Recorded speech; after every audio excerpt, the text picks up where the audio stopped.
We would not sit in this hollow chamber and restrict ourselves to just a few.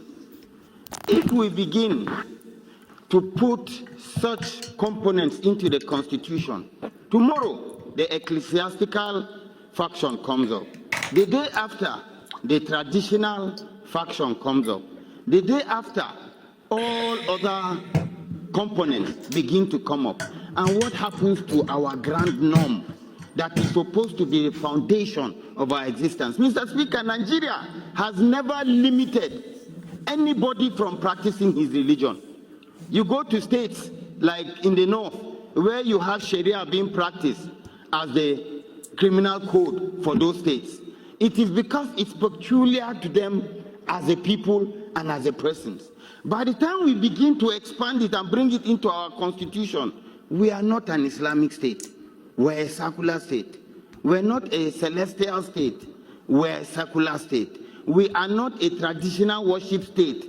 We're a secular state that respects and gives everybody a sense of belonging.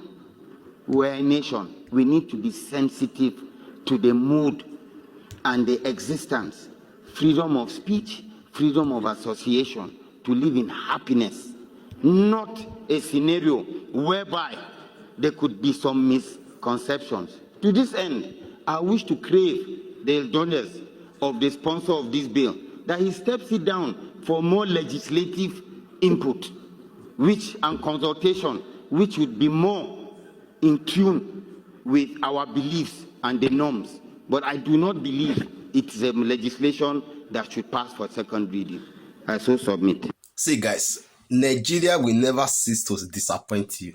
See, it is funny that why some other country, they are talking of how they will advance their development, how they want to even move to the space. They are not even raising this earth. They talk of another advanced development, how they want to move their country forward.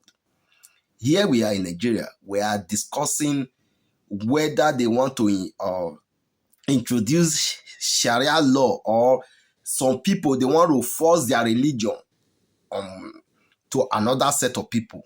This is where we find ourselves. When you go to other country, religion does not even matter. You can be whoever you want to be. You can practice whatever you want to practice. You can decide to say you want to do this, or that is not even the concern. But what matters is the law. Law is the supreme. As long as you contravene that law, the law will have its course. Irrespective of your religion. Nobody is stopping you not to practice your religion. But you cannot force your religion or your belief for another person to believe what you believe. It's not possible. It's not done. Here we are in Nigeria Senate or in the House of Representatives. They are discussing whether they want to,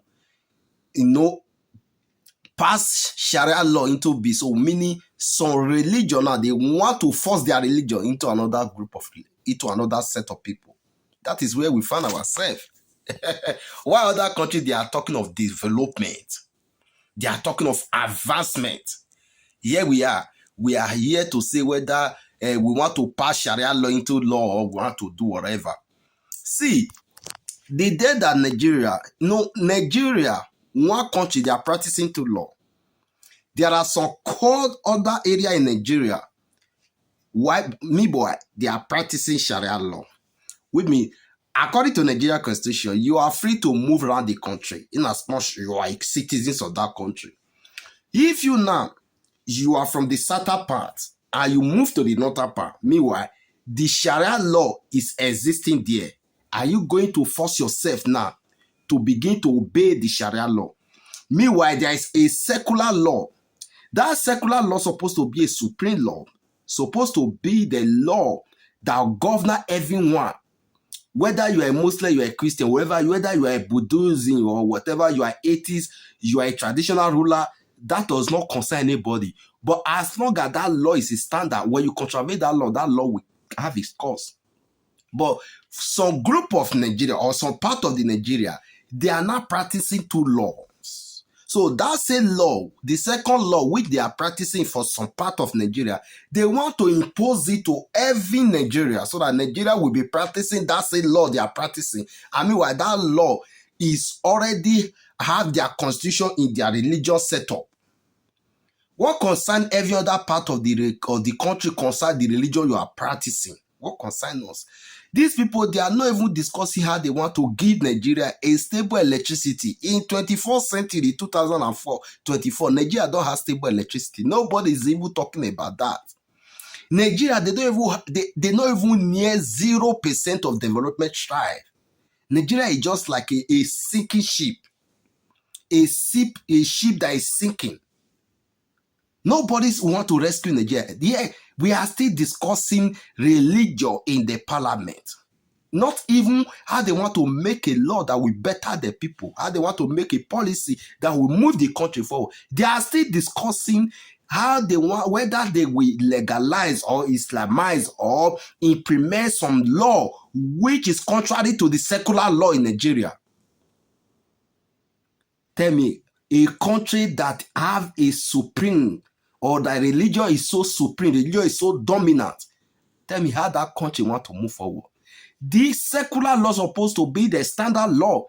So whatever you want to practice, you can practice it. Nobody stop you. As long as you don't use it to affect the other person, you are free to do whatever you want to do. You are free. But why do you want to impose what you believe to other set of people who don't believe what you believe? Is it not madness? Is it not crazy?